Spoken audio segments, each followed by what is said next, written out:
दोस्तों ये तो आप में से काफी लोग जानते ही होंगे कि अक्टूबर 2024 में टाटा समूह के 86 वर्षीय चेयरमैन रतन टाटा हमारे बीच नहीं रहे। पर क्या आप ये जानते हैं कि वे अपने पीछे छोड़ गए थे 3,800 करोड़ की वसीयत, जिसमें लगभग उनके हर करीबी के लिए कुछ ना कुछ था। घरेलू नौकरों से लेकर जिंदगी भर के दोस्तों के लिए, यहाँ तक कि उनके प्यारे और वफादार कुत्ते टीटो के लिए भी उन्होंने हिस्सा छोड़ा था। लेकिन जब वसीयत खोली गई तब एक रहस्यमयी नाम सामने आया जो किसी ने नहीं सुना था। वो था मोहिनी मोहन दत्ता, जमशेदपुर के 74 साल के बिजनेसमैन, जिनके नाम रतन टाटा ने अपनी बची हुई संपत्ति का 1/3 हिस्सा छोड़ा था, जो कि सैकड़ों करोड़ों रुपए थे, जिसमें शामिल था बैंक डिपॉजिट और बेशकीमती चीजें जैसे लग्जरी गाड़ियां, पेंटिंग्स, पेन और कई हाई फाई ब्रांड्स के 65 लग्जरी घड़ियों का पर्सनल कलेक्शन। मतलब इनके तो मौजा ही हो गए। और बाकी 2/3 हिस्सा गया उनकी 2 सौतेली बहनों के नाम, शिरीन जेजी बॉय और डियाना जेजी बॉय, जिन पर 2 लोगों के साथ इस वसीयत को ठीक से लागू करने की जिम्मेदारी दी गई थी।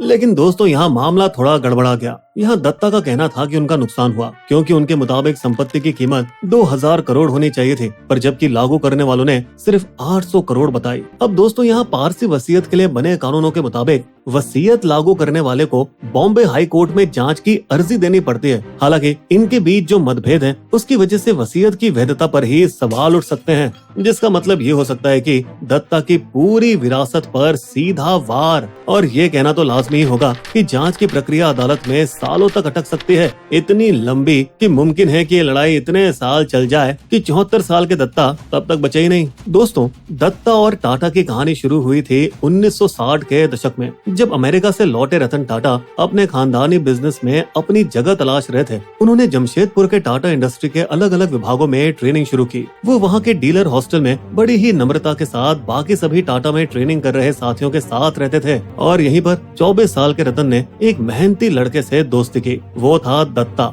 जिस वक्त वो सिर्फ 12 साल का था, रतन टाटा ने उसे अपनी छाया में लिया और टाटा के हॉस्पिटैलिटी सेक्टर में काम दिलवाया। फिर अगले कुछ सालों में दत्ता ने इस होटल की दुनिया के सारे हुनर सीखे और अपने उस्ताद टाटा से बढ़ावा मिलने पर दत्ता ने भी खुद की कंपनी स्टैलियन ट्रैवल एजेंसी शुरू करी, जहां रतन टाटा ने न सिर्फ निवेश किया बल्कि उन्हें ताज ग्रुप का कुछ बिजनेस भी दिलवा दिया। आखिरकार वो एजेंसी ताज होटल के ताज सर्विसेज के साथ ही मिल गई, जिसमें दत्ता के पास भारी 80% की हिस्सेदारी थी। ये रिश्ता अगली पीढ़ी तक चलता रहा, जब दत्ता की बेटी ने 2015 में अपने करियर की शुरुआत करी ताज होटल से। फिर जल्द ही उसने टाटा ट्रस्ट ज्वाइन किया, जहां करीब उसने 1 दशक तक काम किया। दोस्तों भले ही दत्ता का इतने बड़े आदमी रतन टाटा के साथ बेहद ही गहरा रिश्ता रहा हो, लेकिन दत्ता ने कभी उसका घमंड या लोगों के सामने दिखावा नहीं किया। ये तो 6 दशक बाद ही वो पहली बार पब्लिक में दिखाई दिए, रतन टाटा के 85 जन्मदिन की सालगिरह पर दिसंबर 2024 में। दोस्तों आपको बता दें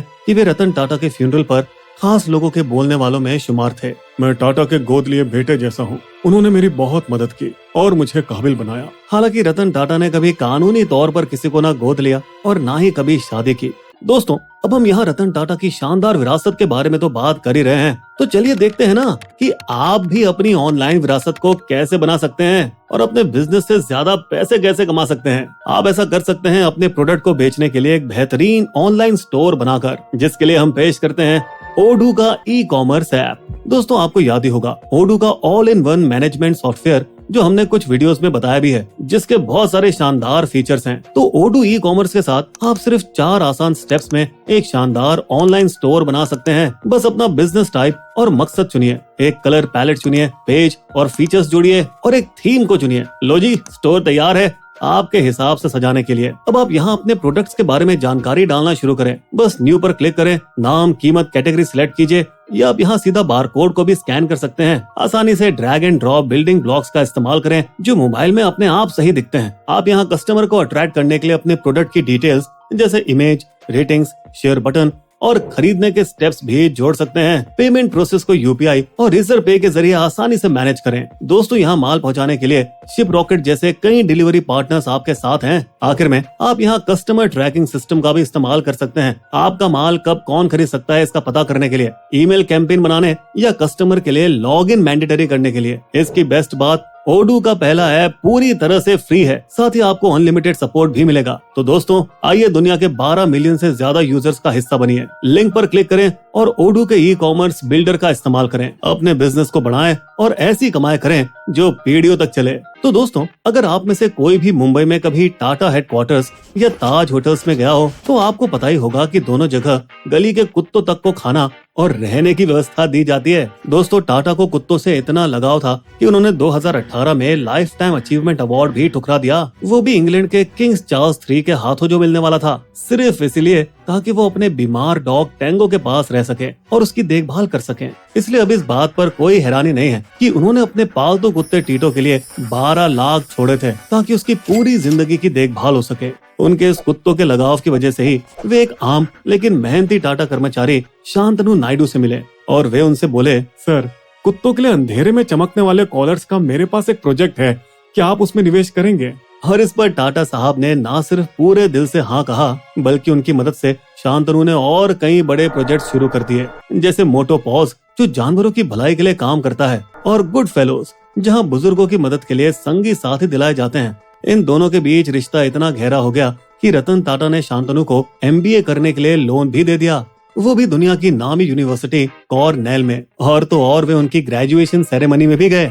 अपनी वसीयत में टाटा ने न सिर्फ गुड फेलोज में अपनी हिस्सेदारी छोड़ी, बल्कि MBA के लिए दिए गए शांतनु को महंगे एजुकेशन लोन भी उन्होंने माफ कर दिए। शायद इसी वजह से करियर की सीढ़ियां चढ़ते हुए शांतनु आज टाटा मोटर्स में जनरल मैनेजर के पद पर पहुंच चुका है। वसीयत में टाटा ने अपनी जिंदगी में घरेलू स्टाफ के योगदान का भी जिक्र किया है, जैसे कि राजन शॉ जो अक्सर उनके साथ सफर पर जाते और ये ध्यान रखते कि टाटा के खान पान की जरूरतें ठीक से पूरी हो रही हैं या नहीं। उनकी इस सेवा की वजह से टाटा ने उनके 51 लाख का लोन भी माफ कर दिया और ऊपर से 50 लाख एक्स्ट्रा दिए। उनके बटलर सुभैया कोनार, जिन्होंने 30 साल से ज्यादा टाटा की सेवा की, वे उनके इतने करीब थे कि टाटा अक्सर विदेश से उनके लिए डिजाइनर कपड़े लाया करते थे और शायद इसीलिए उन्हें वसीयत में 67 लाख रुपए मिले, जिसमें 36 लाख का लोन भी टाटा ने माफ कर दिया। उनके बाकी स्टाफ के सदस्य जैसे प्यून जो अब उनके साथ काम नहीं करते, उन्हें भी छोटी मोटी रकम दी गई। दोस्तों, फैशन के उस्ताद रतन टाटा की अलमारी में शामिल कई मशहूर विदेशी ब्रांड्स के कपड़ों को उन्होंने आदेश दिया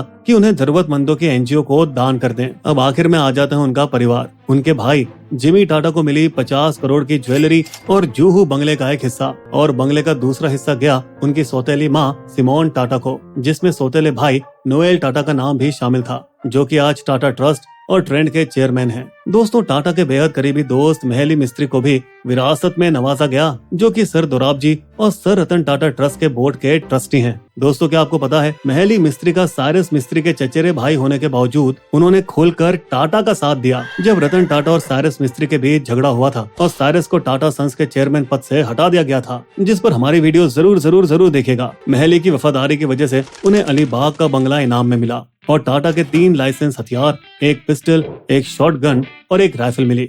दोस्तों, ये भी जान लीजिए कि टाटा का सबसे बड़ा हिस्सा 1684 करोड़ के टाटा सन्स के शेयर गए रतन टाटा की 2 दानी संस्थाओं को। कहना पड़ेगा, रतन टाटा की वसीयत की हर जगह वाहवाही हुई, सिवाय उस हिस्से के जिसमें मोहिनी दत्ता को हिस्सा मिला। दोस्तों, आपको बता दें, वसीयत में एक बेहद ही सख्त नो कॉन्टेस्ट क्लॉज है, यानी अगर कोई वसीयत को चुनौती देता है तो वो इंसान वसीयत के हर अधिकार से हाथ धो बैठेगा। माने रतन टाटा जी की वसीयत एकदम तगड़ी है, और क्यों ना हो, उन्होंने उनके चार्टर्ड अकाउंटेंट और उनके डॉक्टर ने उस पर दस्तखत जो किए हैं। दोस्तों, बता दें कि ऐसे बोबड़े भारत के पूर्व मुख्य न्यायाधीश को कोर्ट ने दोनों के बीच सुलह कराने के लिए चुना है, और अगर यहाँ सुलह न हुई और मामला मुकदमे में गया, और हो सकता है कि ये नतीजा निकले कि रतन टाटा ने उनके नाम कोई वैध वसीयत छोड़ी ही नहीं, जिसकी वजह से सारी संपत्ति पारसी कानून के तहत सिर्फ करीबी परिवार में बटेगी, यानी दत्ता को कुछ भी नहीं मिलेगा, और इसीलिए वो फंसा हुआ है। या अगर कोई पुरानी वसीयत शायद अप्रैल 1996 की, जिसको अगर कोर्ट में सही बताया गया, जिस वसीयत में दत्ता का नाम तक नहीं है, तो मतलब दत्ता का हाथ खाली ही रह जाएगा। हालांकि ये जरूर है कि रतन नवल टाटा की अंतिम इच्छा पूरी होनी चाहिए, जिसके लिए दोनों पक्षों की यहाँ जिम्मेदारी है कि उनका नाम और विरासत वे अच्छे से बना के रखें। दोस्तों, आपको बता दें, अगले हफ्ते हम ला रहे हैं हाल ही में हुए पहलगांव आतंकी हमले की पूरी कहानी। बिस्बो की शायरी, मित्र दत्ता को दिया रतन टाटा ने सम्मान, वसीयत में कर दिया अच्छा पैसा नाम। वसीयत की वैधता पर उठे मगर सवाल, दत्ता का हिस्सा फंसा कानूनों के जाल। You will also find these sources listed in our video description section.